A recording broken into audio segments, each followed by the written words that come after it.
महिलाओं के खाते में इस दिन आएंगे 2500 रुपये। मैया सम्मान योजना को लेकर आई बड़ी खबर। हेमंत सोरेन सरकार के सत्ता वापसी के बाद झारखंड के महिलाओं को बहुत जल्द मैया सम्मान योजना की 5वीं किस्त की राशि भेज दी जाएगी। विधानसभा चुनाव से पहले अंतिम कैबिनेट की बैठक में हेमंत सरकार ने 2500 रुपये देने का फैसला लिया था। अब सरकार बनने के बाद कल्याण विभाग 2500 रुपये भेजने की तैयारी में जुट गया है। मैया सम्मान योजना का रजिस्ट्रेशन लगातार चल रहा है। हेमंत सोरेन की नई सरकार बनने के बाद इसे लेकर कवायद तेज हो गई है। संभावना जताई जा रही है कि 11 दिसंबर तक 5वीं किस्त की राशि भेज दी जाएगी। इस योजना के तहत 57 लाख महिलाओं के खाते में 2500 रुपये करके भेजे जाएंगे। नवंबर माह में महिलाओं के खाते में 1,000 रुपये भेज दिए गए थे। आचार संहिता से पहले हेमंत सरकार ने ऐलान कर दिया था कि दिसंबर से महिलाओं के खाते में मैया सम्मान योजना के तहत 2500 रुपये भेजे जाएंगे। इससे पहले 4 किस्त की राशि महिलाओं के खाते में जा चुकी है।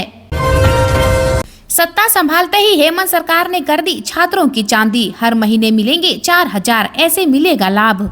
झारखंड के दिव्यांग और अनाथ विद्यार्थियों के लिए अच्छी खबर है। राज्य सरकार नए शैक्षणिक सत्र 2025-26 से राज्य के सभी दिव्यांग और अनाथ विद्यार्थियों की उच्च और तकनीकी शिक्षा का पूरा खर्च उठाएगी। इसके तहत 10 लाख रुपए के ट्यूशन फीस का वहन भी राज्य सरकार ही करेगी। साथ ही महीने में 4000 रुपये और दिए जाएंगे। राज्य सरकार द्वारा दिव्यांग और अनाथ विद्यार्थियों के शिक्षा में होने वाले खर्च का वहन करने के बाद छात्रों के सिर्फ छात्रावास एवं रहने खाने के खर्च का भारी ही उठाना पड़ेगा। हालांकि इसके लिए भी उन्हें अलग से 4000 रुपये प्रति माह अन्य खर्च के लिए भत्ते के रूप में दिए जाएंगे।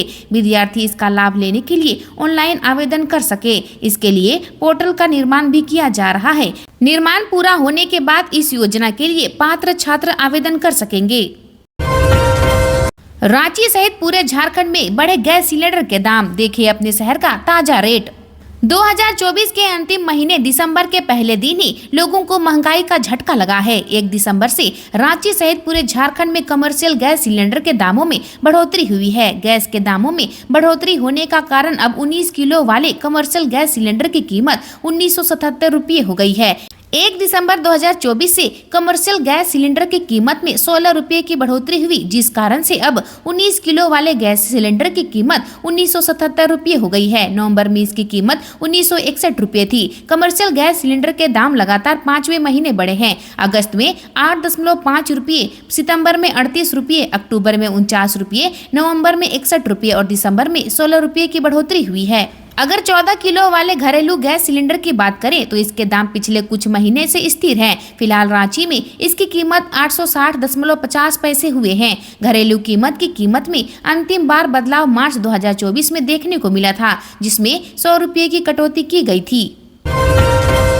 रांची में 15 दिसंबर से शुरू होगी धान की खरीदारी। रेट तय। ए ग्रेड फसल की इतनी कीमत मिलेगी।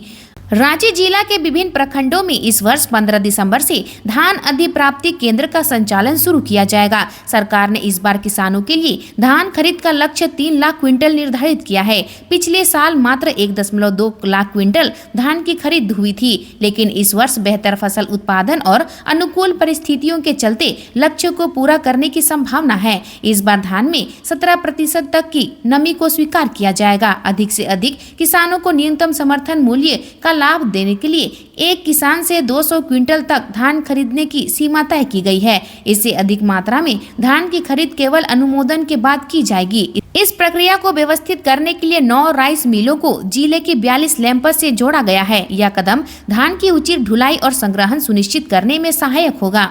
राज्य सरकार ने इस बार साधारण धान और ग्रेड ए धान के लिए अलग अलग न्यूनतम समर्थन मूल्य तय किए हैं। साधारण धान के लिए किसानों को 2400 रुपये प्रति क्विंटल और ग्रेड ए धान के लिए 2420 रुपये प्रति क्विंटल की दर से भुगतान किया जाएगा। इसमें केंद्र सरकार द्वारा तय एमएसपी 2300 रुपये और 2320 रुपये के अतिरिक्त 100 रुपये प्रति क्विंटल का बोनस भी शामिल है। रांची जिला में 11,300 किसान रजिस्टर्ड हैं। बंगाल से आलू की सप्लाई रोके जाने के बाद एक्शन में हेमंत सोरेन। मुख्य सचिव को दिए निर्देश। पश्चिम बंगाल की ओर से आलू के वाहनों को सीमा पर रोके जाने के मामले का मुख्यमंत्री हेमंत सोरेन ने संज्ञान लिया है। झारखंड के मुख्यमंत्री ने मुख्य सचिव को इस संबंध में तत्काल कदम उठाने के निर्देश दिए हैं। मुख्यमंत्री हेमंत सोरेन ने मुख्य सचिव अलका तिवारी से कहा है कि इस मामले का हल तत्काल निकाले। सीएम का निर्देश मिलते ही सीएम ने पश्चिम बंगाल के मुख्य सचिव मनोज पंत से बात की और इस मामले का हल निकालने के लिए कहा। पश्चिम बंगाल के मुख्य सचिव ने झारखंड के मुख्य सचिव अलका तिवारी को भरोसा दिलाया है कि जल्द ही एक कमेटी का गठन करके आलू की सप्लाई रोके जाने के मामले का निष्पादन किया जाएगा। पश्चिम बंगाल ने आलू के ट्रकों को झारखंड से जाने से रोक दिया, जिसकी वजह से आलू की कीमतें बढ़ गई हैं। दूसरी ओर आलू को सीमा पर रोके जाने की वजह से ट्रक में आलू सड़ने लगे हैं। एक ओर झारखंड के आम लोग आलू की ऊंची कीमतों से परेशान हैं, तो दूसरी ओर आलू व्यापारी भी नुकसान झेलने को विवश है। बंगाल सरकार ने कीमतों को नियंत्रित रखने के लिए अन्य राज्यों को आलू की सप्लाई बंद कर दी है।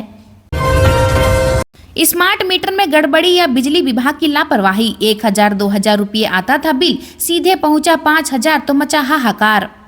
बिजली विभाग की लापरवाही के कारण शहर के उपभोक्ता त्राहिमाम कर रहे हैं। विभाग की ओर से अब तक शहर में 2,80,000 स्मार्ट मीटर लग चुके हैं, जबकि पिछले 4 माह से शहर के 2,40,000 उपभोक्ताओं को बिजली बिल नहीं मिल पाया है।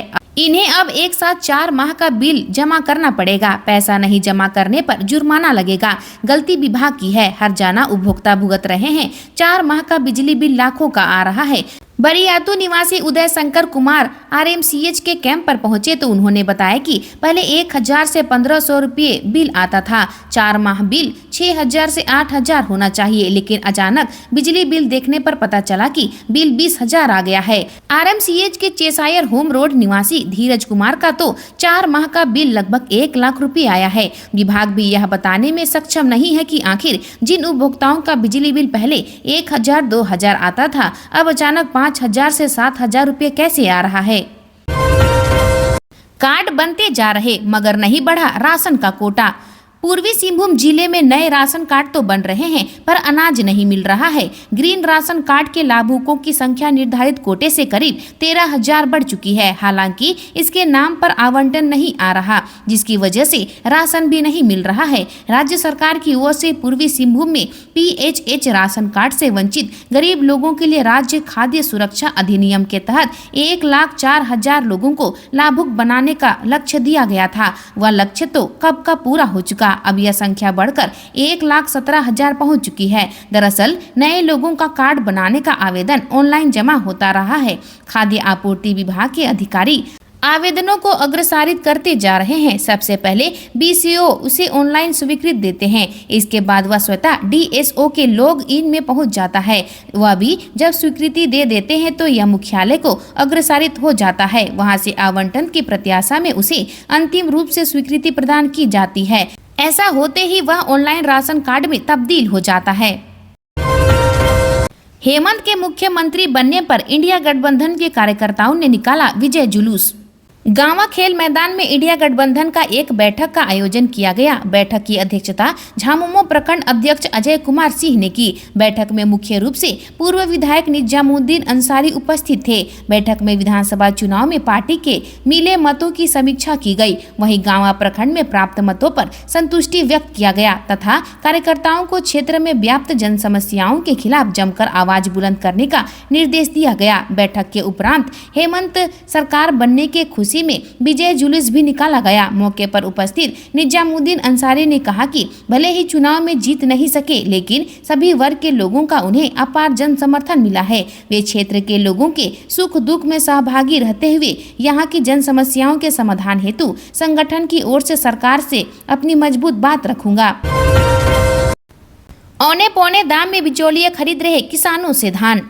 झारखंड धाम क्षेत्र में किसान धान को औने पौने कीमत पर खलिहान से ही बिचौलियों के मार्फत बेच रहे हैं। सरकार द्वारा घोषित न्यूनतम समर्थन मूल्य के बाबत किसानों को कुछ पता नहीं। धान अधिप्राप्ति की तिथि 1 नवंबर से 15 फरवरी तक केंद्र सरकार द्वारा निर्धारित है। नवंबर माह बीत जाने पर भी क्षेत्र में एक भी धान अधिप्राप्ति केंद्र नहीं खुले। ऐसे में किसानों को औने पौने दाम पर बेचने की लाचारी है। क्रय करने वाले खलिहान से जाकर धान खरीद लेते हैं और नगद भुगतान कर देते हैं। किसान समझते हैं कि कम मेहनत में और तुरंत जो कीमत मिल जाए ठीक है। कुछ जागरूक कृषकों ने बतलाया कि पैक्स के माध्यम से धान बेचने में बहुत पेचीदगी है। कहा, एक तो किसान रजिस्ट्रेशन करवाएं, दूसरा धान की कीमत कब मिलेगी इस बाबत भी कुछ नहीं कहा जा सकता। ऐसे में कुछ कम कीमत पर ही सही खलियानों से धान ले जाने से किसानों को अधिक श्रम करने से बचाव होता है।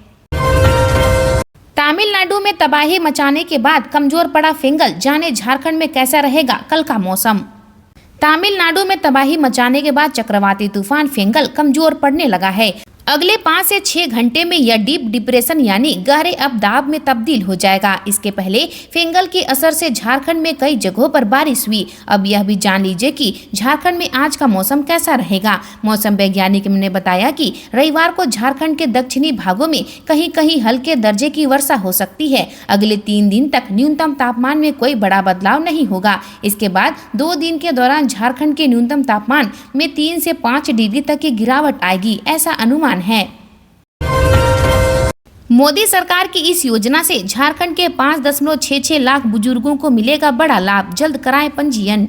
केंद्र सरकार 70 या उससे अधिक उम्र वाले लोगों के लिए आयुष्मान भारत प्रधानमंत्री जन आरोग्य योजना के तहत वय वंदना कार्ड जारी कर रही है। झारखंड में भी बुजुर्गों के लिए आयुष्मान भारत प्रधानमंत्री जन आरोग्य योजना के तहत वय वंदना कार्ड का शुभारंभ हो गया है। आयुष्मान भारत आरोग्य योजना के तहत 70 साल से अधिक की आयु वाले बुजुर्गों के लिए केंद्र सरकार ने वय वंदना कार्ड बनाने का ऐलान किया था। इस योजना के तहत बुजुर्गों को 5 लाख तक की मुफ्त इलाज की सुविधा मिलेगी। इस योजना का लाभ झारखंड के 5,66,246 बुजुर्गों को मिलेगा। आज के लिए इतना ही, मिलते हैं अन्य नई खबरों के साथ में। धन्यवाद।